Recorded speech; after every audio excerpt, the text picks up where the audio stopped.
বিসমিল্লাহির রহমানির রহিম। আসসালামু আলাইকুম এভরিওয়ান। আমি ডাক্তার সাইদুর রহমান, আমার চ্যানেলে আপনাদেরকে স্বাগতম। সম্মানিত ভিউয়ার্স, আমি খুবই গুরুত্বপূর্ণ একটা কথা বলতে চাই। কথাটা হচ্ছে, সুস্থতা যদি আপনার চিন্তায় না আনেন, সুস্থতা যদি চিন্তায় না আনেন, তাহলে আপনার সুস্থতা কখনোই আপনার শরীরে আসবে না। সো যেই কোনো অসুস্থতার জন্য সুস্থতাকে ভাবতে শিখুন, সুস্থতাকে ফিল করতে শিখুন।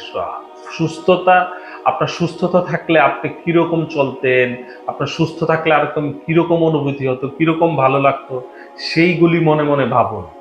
সবসময় ওই চিন্তাটা করুন, দেখবেন অটোমেটিক আপনার যেই কোনো রোগের জন্য আপনার বডি অটোমেটিক আপনাকে হিলিং করছে, আপনার বডি অটোমেটিক আপনাকে সুস্থ করে তুলছে। So be positive.